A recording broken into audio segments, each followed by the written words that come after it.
వల్లి నిజస్వరూపాన్ని రామరాజు ముందు బయటపెట్టిన విశ్వ. ఇంతకు ఏం జరిగింది? విశ్వ రామరాజు ముందు వల్లి నిజస్వరూపాన్ని ఎలా బయట పెట్టాడు? మరి అసలు ఇదంతా ఎలా జరిగిందో వీడియో ద్వారా చూసేద్దాం. వీడియోని ఎక్కడ స్కిప్ చేయకుండా చివరి వరకు చూడండి. అండ్ వీడియోని లైక్ చేయడం, షేర్ చేయడం మాత్రం మర్చిపోకండి. మీ లైక్, షేర్ మాకు మంచి సపోర్ట్ మరియు ఎంకరేజింగ్గా ఉంటుంది. ఇక మొత్తం మీద చూసుకున్నట్లయితే కనుక రామరాజు ఇంట్లో సేనాపతి అయితే గొడవ మొదలు పెట్టేస్తాడు. ఇక అలా మొదలు పెట్టడంతో ఇక విశ్వ అయితే సేనాపతిని ఆపే ప్రయత్నం చాలా చేశాడు, కానీ సేనాపతి ఎక్కడ తగ్గలేదు. నువ్వు నోరు మూసుకుని ఉండు అంటూ కొడుకుని నోరు మూసుకోమని చెప్పాడు. కానీ విశ్వ మాత్రం ఎక్కడ తగ్గకుండా ఎట్టి పరిస్థితుల్లోనూ ఈ గొడవ ఇంకా పెద్దది కాకూడదు అని చెప్పని ఆలోచించడం మొదలుపెట్టి సేనాపతిని ఆపడంతో సేనాపతి ఆగడు. ఏంటి నువ్వు వాళ్ళ తరపున మాట్లాడుతున్నావు అంటూ ఉంటే ఈలోపు భద్రావతి వస్తుంది. ప్రేమను తీసుకుని వచ్చిన భద్రావతి ఇక్కడ జరుగుతున్న గొడవని ప్రేమకి కావాలని చెప్పి ఆంటీగా చెప్పడంతో ప్రేమ కొంచెం తొందరగా పుట్టింటి వైపుకు మళ్ళీపోతుంది కదా. సో వెంటనే ఇక మాట్లాడటం మొదలు పెడుతుంది. ప్రేమ మాట్లాడిన మాటలు వింటున్న విశ్వ, ఏం మాట్లాడుతున్నావే, ఇక్కడ ఏం జరిగిందో ఏంటో నీకు తెలుసా అని చెప్పని అంటే, నువ్వేంట్రా వాళ్ళకి సపోర్ట్ చేస్తున్నావు అంటాడు. ఇక ఇటు నుంచి సేనాపతి అయితే అనేసరికి ఎవరికి సపోర్ట్ చేస్తున్నాను నాన్న అని చెప్పని అంటాడు. మరి లేకపోతే ఏంటి, ప్రేమ మాట్లాడుతుంది కదా అంటే దానికి ఇక్కడ ఏం జరిగిందో తెలియక మాట్లాడుతుంది. నేను దానికి అర్థమయ్యేలా చెప్తాను, మీరు దయచేసి ఆగండి అని చెప్పేసి వెంటనే ఇక చెప్పు ప్రేమ, ఏంటి ఇక్కడ ఏం జరిగిందో తెలుసా? నాన్న కావాలని చెప్పి వాళ్ళందరినీ రెచ్చగొట్టాడు. నీ మొగుడికి గతి లేదంట, అందుకే కారు తోలుకుంటున్నాడట. అటు నుంచి వచ్చేసేసి సాగర్ గురించి తప్పుగా మాట్లాడాడు, ఇటు నుంచి చందుబాబు గురించి తప్పుగా మాట్లాడాడు. మరి అప్పుడు ఖచ్చితంగా కోపం వస్తుంది కదా, ఆ కోపంతోనే మాట్లాడుతున్నారు అని చెప్పానంటే, అయితే మాత్రం పెద్ద చిన్న లేకుండా అలా ఇష్టం వచ్చినట్టు వీళ్ళు ముగ్గురు కలిసి నాన్నని అలా మాట్లాడుతుంటే నువ్వు నుంచి చూస్తున్నావా అంటుంది ప్రేమ. ప్రేమ వర్షన్ ధీరజ్కి అస్సలు నచ్చదు. చూడు, ఇలా మాట్లాడిన తర్వాత నీ మొగుడితో నువ్వు కాపురం చేయాలంటే చాలా కష్టం. నీ మొగుడి మోకాన్ని కూడా నువ్వు చూడలేవు. పుట్టింటి వైపుకి వచ్చేస్తున్నావు ప్రేమ, ఆలోచించుకో అంటూ ఉంటాడు విశ్వ వర్షన్ మొత్తం కూడా రామరాజు చూస్తూనే ఉంటాడు. ఏంటి విశ్వ ఇలా మాట్లాడుతున్నాడు అని అనుకుంటూ ఉంటాడు. ఇక ప్రేమ అయితే, ఏంట్రా నువ్వు నాన్నను తిట్టినా పర్లేదు అన్నట్టు మాట్లాడుతున్నావు అంటే, ఏంటి ప్రేమ ఇవాళ నీకు నాన్న మీద ప్రేమ పొంగుకొచ్చిందా? ఆ రోజున ఏమైపోయింది నీ ప్రేమ అని చెప్పని అంటూ ఉంటాడు. రామరాజు అలా నిలబడి వింటూ ఉంటాడు. ఏ రోజునరా అంటే, ఏ రోజా నువ్వు కళ్యాణ్ గారి తోటి లేచిపోయినప్పుడు అని అంటాడు. ఒక్కసారిగా అందరూ షాక్ అయిపోతారు. వల్లి అయితే, ఇదేంటి నేను వేరే విధంగా బయట పెట్టాలనుకుంటే ఈ రకంగా బయటకు వస్తుంది అనుకుంటూ ఉంటుంది. ఇక ఇంతలో భద్రావతిని వెళ్ళి, ఏంటి ఏం జరుగుతుందో వింటున్నారా అంటే, వెళ్తున్నాను ఆగు అని చెప్పానంటే, అత్త నువ్వు నుంచున్న చోటు నుంచి పక్కకు కదిలినా మాట్లాడినా నా మీదొట్టే అంటాడు. ఏమైందిరా నీకు అంటూ ఉంటే, నువ్వు మాట్లాడకత్తా ఏం జరుగుతుందో చూడంతే అంటూ ఉంటే, ఇక ప్రేమ, అరే ఏం మాట్లాడుతున్నావు అంటే, మావయ్య విను, నీకోసమే ఇప్పుడు ఇదంతా జరుగుతోంది. అసలు జరగాల్సిన కథ వేరు. ఆ కథని మార్చి నీకు విషయం అర్థమయ్యేలా చెప్పడం కోసమే ఇదంతా చేస్తున్నాను. చూడు ప్రేమ, నిన్ను ఈ ఇంటి నుంచి పుట్టింటికి తీసుకెళ్ళిపోవాలనే ప్లాన్ తోటి మన వాళ్ళు ఇక్కడికి వచ్చారు. వాళ్ళు ఇక్కడికి వచ్చేలా చేసిన వ్యక్తులు ఎవరో కూడా నేను చెప్తాను. ఫస్ట్లీ నువ్వు ఒక విషయం చెప్పు. నువ్వు ఇంటి నుంచి వెళ్ళిపోయింది నాన్న పరువు గురించి కానీ, అమ్మ పరువు గురించి కానీ, అత్త పరువు గురించి కానీ ఆలోచించకుండానే కదా వెళ్ళిపోయింది కళ్యాణ్ గారితో. వాడు నిన్ను మోసం చేశాడు.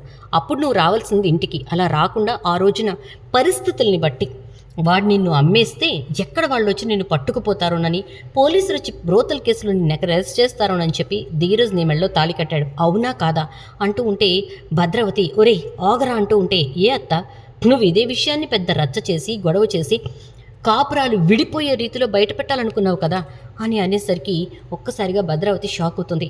ఏం మాట్లాడుతున్నారా అంటే, నిజం, ఏ తప్పేమన్నా మాట్లాడానా? అలాగే కదా నువ్వు అనుకున్నది అంటూ ఉంటే రామరాజు, విశ్వ ఏంటి నువ్వు అనేది అంటే, అవును మావయ్య, మా అత్త ఇక్కడికి వచ్చిన కారణం కూడా అదే. పెద్ద గొడవ చేసి ప్రేమని ఇక్కడి నుంచి విడతీసి తీసుకెళ్ళిపోవాలని చెప్పి అని అంటే, ఎందుకు భద్రావతి మనసు నిండా ప్రేమ ఉన్నట్టుగా వచ్చి ఈ నటనంతా అంటే, లేకపోతే నా మేనకోడల్ని ఇష్టం లేకుండా పెళ్లి చేసుకున్నాడు ధీరజ్ గాడు అంటే, ఆ రోజు ఎలా పెళ్లి జరిగిందనేది పక్కన పెట్టు. ఈ రోజు వాళ్ళు ఎలా ఉన్నారు?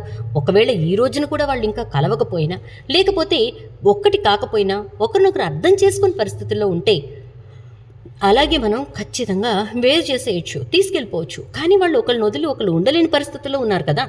ఒకరి కోసం ఒకరు ప్రాణాలు ఇచ్చేంత ప్రేమలో మునిగిపోయి ఉన్నారు కదా. మరి అలాంటప్పుడు ఎందుకు నువ్వు విడదీయాలనుకోవడం అంటే, దానికి ఇష్టం లేని పెళ్లి జరిగింది అంటూ ఉంటుంది భద్రావతి. అసలు ఎవరు చెప్పారు నీకు అని చెప్పి రామరాజు అంటాడు. అది కరెక్ట్ ప్రశ్న అడిగావు మావయ్య, ఎవరు చెప్పారు చెప్పత్తా. ఎవరు చెప్పారు నీకు అంటూ ఉంటే వల్లి అయితే కంగారు పడిపోతూ ఉంటుంది. ఇక అప్పుడు అది కూడా నేనే చెప్తాలే అత్త, నువ్వెందుకు బాధపడటం? ప్రేమ, చెవులు రిక్కించి విను. నీ కాపురం తీయటం కోసం అత్త దగ్గరకు వచ్చి కావాలని నీ పెళ్లి విషయాలు మొత్తం బయట పెట్టింది ఈ ఇంట్లో వాళ్ళే. నీ కాపురం ఎప్పుడు కూలిపోతుందా అని చెప్పి వెయిట్ చేస్తున్నారు. నెక్స్ట్ నర్మదా నీ కాపురమే అని అంటే, ఏంటి విశ్వక్ నువ్వు అనేది అంటే, అవును జరుగుతున్నదే చెప్తున్నాను. మీరు అలర్ట్గా లేకపోతే మీ కళ్ళ ముందు తిరుగుతూనే మీతో ఉంటూనే చాప కింద నీరులా స్ప్రెడ్ అవుతూ మీ లైఫ్ని నాశనం చేయడానికి ఈ ఇంట్లోనే ఒక బద్ధ శత్రువు తయారైంది అని అనేసరికి వల్లి వంక చూస్తూ ఉంటారు. వల్లి వణికిపోతూ భద్రావతి వంక చూస్తూ ఉంటుంది. ఒరే విశ్వ, నువ్వు నోర్మి అంటే మాట్లాడకత్తా, చెప్పాను కదా నా మీద ఒట్టని చెప్పాను, నీ ఇష్టం అని అంటాడు. ఇక భద్రావతి ఏం మాట్లాడలేకపోతూ ఉంటుంది. ఇక వెంటనే అదేంట్రా ఎవరు చెప్పారు అని అంటే, పనిగట్టుకుని తన తల్లిదండ్రుల్ని పంపించి డబ్బు ఎంత ఖర్చు పెట్టారో తెలుసా? 3 లక్షల రూపాయలు ఖర్చు పెట్టి అక్కడ మీ పెళ్ళి ఎలా జరిగింది, అండ్ అలాగే ఆ పెళ్లి జరిగిన తర్వాత ఏం జరిగింది, ఆ పెళ్ళికి ఎవరెవరున్నారు, వీడియోలతో సహా ఇక్కడికి తీసుకొచ్చి అత్తకి చూపించి అత్తను రెచ్చగొట్టి ఈ పుట్టినరోజు కుప్పుకునేలా చేసి, ఈ పుట్టినరోజు మీ ఇంట్లో జరిగేలా చేసి, ఇదంతా చేసింది ఎందుకో తెలుసా? నీ కాపురాన్ని కూల్చటానికి. నా మేనకోడలి కాపురం కూల్చుకోవడానికి నేను వెళ్తున్నాననే బుద్ధి జ్ఞానం లేకుండా అత్త ఈ ఇంట్లోకి వచ్చింది. మావయ్య, రామరాజు మావయ్య, వింటున్నావా మొత్తం? ఆ రోజున నా చెల్లి జీవితం నాశనం కాకూడదని, నా చెల్లి చచ్చిపోకూడదని, ఒక గుర్తింపు అనేది ఉండాలని, సమాజంలో తల దించుకోకూడదని, అట్నుంచి నా కుటుంబం కూడా తల దించుకోకూడదని ఆలోచించి చిన్నత్త ఆలోచన చేసి ధీరజ్ని బలవంతంగానే ఒప్పించి వాళ్ళ పెళ్లి చేసింది. దాని మెడలో తాళి కట్టేలా చేసింది. ఆ విషయాన్ని అడ్డు పెట్టుకుని ఇవాళ ప్రేమని ఇక్కడి నుంచి తీసుకెళ్లాలనుకుంటున్నారు అంటే, అదేదో నాకే చెప్తే సరిపోయేది కదా, దీంట్లో నేను కోప్పడాల్సింది ఏమి లేదుగా అంటే, ఇది ఇంత సౌమ్యంగా నువ్వు ఆగిపోతావని, గొడవ జరగదని పనిగట్టుకుని మా అత్తను రెచ్చగొట్టి ఇక్కడికి తీసుకొచ్చింది వల్లి అంటే, మీ అత్తకి ఎప్పుడు చెప్పిందంటే, అర్ధరాత్రి మీరంతా నిద్రపోయాక వల్లి ఈ ఇంట్లో చేసే పనులు మీకు తెలియవు. అమూల్యకి నాకు మధ్య రాయబారాలు నడుపుతుంది. ఇక ఇప్పుడేమో ప్రేమ కాపురాన్ని కూల్చటానికి కొత్త ప్లాన్లు వేస్తుంది అనగానే, అమూల్యకి నీకు రాయబారం ఏంటి అనగానే, మరి లేకపోతే నీ ఇంట్లో వాళ్ళ సహకారం లేకుండా అమూల్యం నేనెలా పాడేసుంటాను మావయ్య? ఆలోచించి ఒకసారి. అమూల్యకు నాకు మధ్య అంతలా రాయబారాలు నడిపి ఆ రోజు రాత్రి అమూల్యను తీసుకొచ్చి నా చేతికి అప్పగించింది కూడా నీ పెద్ద కోడలు వల్లిని. నేను నా తప్పు తెలుసుకున్నాను. అమూల్య ఆ రోజున కోర్టులో చెప్పిన మాటలు, మాట్లాడిన ప్రతి అక్షరం కూడా నా చెవుల్లో ఉన్న తుప్పదులు కొట్టింది, నా మైండ్లో ఉన్న చెత్తని పోగొట్టింది. అందుకే నేను పూర్తిగా మారిపోయిన మనిషిగా నేను మిమ్మల్ని ఏమీ అడగాలనుకోవట్లేదు.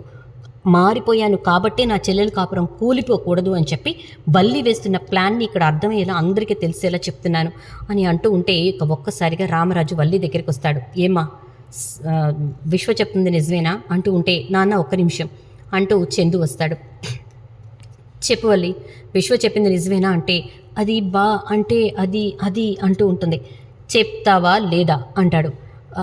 అది నిజమే బా, మామయ్య గారికి ఈ వీడియో చూపించిన ఉపయోగం ఉండదు కదా, అందుకని భద్రావతి పెద్దత్తకి తీసుకెళ్ళి చూపించాను అని అంటుంది. దానివల్ల ఉపయోగం ఏంటి?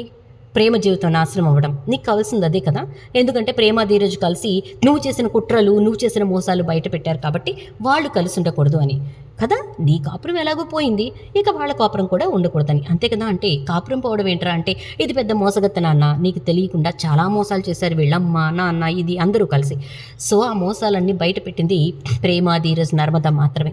అందుకే వాళ్ళిద్దరి కాపురాలు కూడా నాశనం అవ్వాలనుకుంటుంది. ప్రపంచానికి మాత్రమే భార్యాభర్తలం నాన్న, లోపల మేమిద్దరం, ఆమెవరో నేనెవరో. ఎందుకంటే ఆవిడ చేసిన దారుణమైన మోసం ఏంటో తెలుసా నాన్న?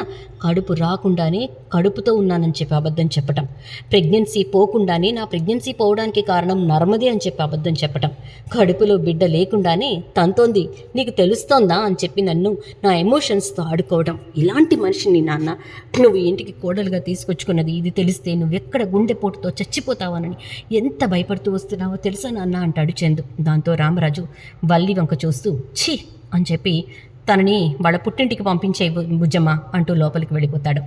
విశ్వక్ వంక వల్లి చాలా సీరియస్గా చూస్తే, చాలా ఎల్లు అంటూ భద్రావతి వంక చూస్తూ, పదత్త ఇంటికి వెళదాం అంటాడు. ఒరే విశ్వక్, నేను అనుకున్నది ఒకటంటే మాట్లాడకుండా పదత్త, నా చెల్లెలు కాపురం నాశనం చేసుకోవడం నాకు ఇష్టం లేదు. అది దాని అత్తగారింట్లో దాని మొగుడుతో సంతోషంగా ఉండడమే నాకు కావాలి అని విశ్వ వెళ్ళిపోతుంటే వెనకాలే సేనాపతి, భద్రావతి, శారదాంబ ఇంకా అందరూ కూడా వెళ్ళిపోతారు. ఇక అది చూసినటువంటి ప్రేమ ధీరజ్ దగ్గరికి వచ్చి సారీరా సారీ అంటూ ఉంటుంది. చూద్దాం ఏం జరుగుతుందో. వీడియో నచ్చితే లైక్ చేసి షేర్ చేయండి, ఛానల్ సబ్స్క్రైబ్ చేసుకోండి, పక్కనే బెల్ ఐకాన్లో ఆల్ ట్యాప్ చేయండి.